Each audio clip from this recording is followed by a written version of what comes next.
Hi friends, Uma விருந்தகம் சேனலுக்கு welcome பண்ணுறேங்க. இன்றைக்கி வந்து நம்ம என்ன ரெசிபி பார்க்க போகிறோம்னு பார்த்தீங்கன்னா, சோயா வச்சு ஒரு சூப்பரான கிரேவி. இட்லி, தோசை, சாதம், சப்பாத்தி எல்லாத்துக்குமே சூப்பராக இருக்கும். எப்படி செய்கிறது அப்படிங்கிறத பார்க்கலாங்க. இதுக்கு வந்து தண்ணி வந்து நல்லா கொதிக்க வச்சுட்டு அதில் வந்து நம்ம சோயா எடுத்துக்கலாம். சின்னது பெருசு எது வேணாலும் நீங்கள் எடுத்துக்கலாங்க. இதை வந்து சுவிட்ச் ஆஃப் பண்ணிடுங்க. இந்த சூட்டுக்கே வந்து ஒரு 15 நிமிஷத்துக்கு நல்லா ஊறட்டும். அதுக்கப்புறம் பிழிஞ்சிட்டு நம்ம கிரேவியில் வந்து நம்ம சேர்த்திக்கலாங்க. அதுக்குள்ளே ஒரு மசால் வந்து நம்ம ரெடி பண்ணிக்கலாம். கடாயில் வந்து ஒரு டேபிள் ஸ்பூன் எண்ணெய் விட்டுக்கோங்க. 1 டீஸ்பூன் சீரகம், 1 டீஸ்பூன் மிளகு, ஒரு 1/2 டீஸ்பூன் சோம்பு போட்டு இது லைட்டாக பொரிஞ்சோடனே 2 பெரிய வெங்காயத்தை கட் பண்ணி வச்சுருக்கேங்க, அதை சேர்த்திக்கலாம். கூடவே வந்து ஒரு 2-3 பல் பூண்டு, ஒரு 2 துண்டு இஞ்சி அதையும் போட்டுக்கலாம். போட்டுட்டு இதை வந்து வதக்கி விடலாங்க.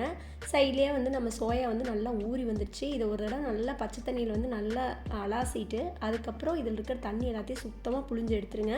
அப்போ தான் அந்த சோயாவில் வந்து அந்த ஸ்மெல் வந்து வராமல் இருக்கும். கிரேவியும் நல்லா டேஸ்ட்டாக இருக்கும். அடுத்தது இப்போ வெங்காயம் பார்த்திங்கன்னா இந்தளவுக்கு வதங்கினதுக்கப்புறமா இதில் வந்து ஒரு 1/2 டீஸ்பூன் வந்து கசகசா சேர்த்திக்கலாம். இது கிரேவியோட திக்னஸ்க்காக தான். கொஞ்சோண்டு கொத்தமல்லி தழை அதையும் போட்டுட்டு ஒரு வதக்கி விட்டுருங்க. கொத்தமல்லி தழை சுருண்டு வந்தோடனே நம்ம இதை வந்து ஸ்விட்ச் ஆஃப் பண்ணிடலாம்.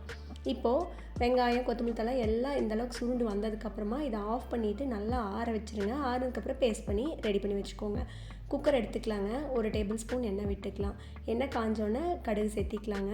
தாளிப்புக்கு பார்த்திங்கன்னா சின்ன வெங்காயம் ஒரு 5-6 சின்ன வெங்காயம், கருவேப்பிலை, பச்சை மிளகா 1 இதை வந்து கட் பண்ணி சேர்த்திக்கலாம். வெங்காயம் வந்து ஓரளவுக்கு வதங்கிச்சுன்னா நமக்கு போதுமானதாக இருக்குங்க. இதுக்கு தக்காளி வந்து 2 தக்காளியும் நான் பேஸ்ட் பண்ணி ரெடி பண்ணி வச்சுருக்கிறேன். அதை வந்து இதை உள்ளே ஊற்றிக்கலாம். தண்ணி வந்து லைட்டாக அந்த மிக்ஸி அலாசிட்டு அந்த தண்ணி ஊற்றுனீங்கன்னா நமக்கு போதுமானதாக இருக்குங்க. தக்காளி வந்து நல்லா திக்காக எண்ணெய் பிரிஞ்சு இந்த மாதிரி வந்ததுக்கப்புறமா இது கூட வந்து 1 டீஸ்பூன் வரமிளகாத்தூள் சேர்த்திக்கலாம், 1 டீஸ்பூன் மல்லித்தூள், ஒரு 1/4 டீஸ்பூன் வந்து கரம் மசாலா போட்டுட்டு இதை வந்து அப்படியே ஃப்ரை பண்ணி விடுங்க. இதோடைய பச்சை வாசம் நமக்கு போச்சுன்னா நமக்கு வந்து கரெக்டாக இருக்குங்க. இப்போது நம்ம வந்து ஏற்கனவே வதக்கி வச்சுருக்கிற அந்த வெங்காயத்தை பேஸ்ட் பண்ணி எடுத்துகிட்டு வந்தாச்சு. அதை வந்து இந்த ஸ்டேஜ்லேருந்து உள்ளே ஊற்றிட்டு தண்ணி வந்து உங்களுக்கு எந்த அளவுக்கு தேவையோ அந்த அளவுக்கு வந்து ஊற்றிக்கோங்க. மிக்சியில் இருக்கிற தண்ணி நம்ம வந்து அட்ஜஸ்ட் பண்ணி ஊற்றினோனாலவே நமக்கு வந்து கரெக்டாக இருக்கும். இப்போது இந்த ஸ்டேஜில் வந்து இந்த கிரேவிக்கு வந்து கொஞ்சோண்டு மஞ்சள் தூள் வந்து சேர்த்திக்கலாம். கிரேவிக்கு தகுந்த உப்பு 1 டீஸ்பூன் அதையும் சேர்த்திட்டு நல்லா கலந்து விட்டுருங்க. இது வந்து கொதிச்சு வரும்போது நம்ம சோயா சேர்த்தோம்னா நமக்கு கரெக்டாக இருக்கும்.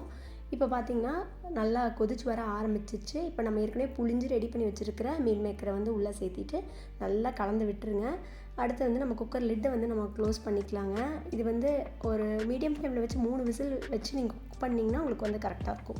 நீங்கள் ஓப்பன் பாட்டில் செய்யாமல் இந்த மாதிரி குக்கரில் வச்சு செஞ்சு பாருங்கள். சோயா வந்து நல்லா அந்த கிரேவி வந்து அப்சர்வ் பண்ணியிருக்கும், நல்லா சாஃப்டாகவும் நமக்கு இருக்கும். இப்போது ப்ரெஷர்லாம் போனதுக்கப்புறம் ஓப்பன் பண்ணி பார்த்தீங்க அப்படின்னா சூப்பராக சோயா வந்து நமக்கு வந்து ரெடியாகி வந்திருக்கு. கண்டிப்பாக மிஸ் பண்ணாமல் இந்த மெத்தடில் வந்து நீங்கள் ட்ரை பண்ணி பாருங்கள்.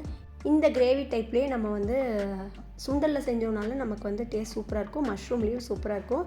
கண்டிப்பாக ட்ரை பண்ணி பாருங்கள். சாதத்தோடையும் நல்லா செட் ஆகி இருக்குங்க இந்த கிரேவி. அவ்வளோதாங்க, மீல் மேக்கர் கிரேவி வந்து ரெடி ஆயிடுச்சு. இந்த வீடியோ உங்களுக்கு உபயோகமாக இருந்திருக்கும் நம்புகிறேங்க. பிடிச்சிருந்தா வீடியோக்கு வந்து ஒரு லைக் கொடுங்க. ஃப்ரெண்ட்ஸ் அண்ட் ஃபேமிலி கூட ஷேர் பண்ணுங்கள். நீங்கள் இது வரைக்கும் உமா விருந்தகம் சேனல் சப்ஸ்கிரைப் பண்ணாமல் இருந்தீங்கன்னா சப்ஸ்கிரைப் பண்ணிக்கோங்க. தேங்க்யூ.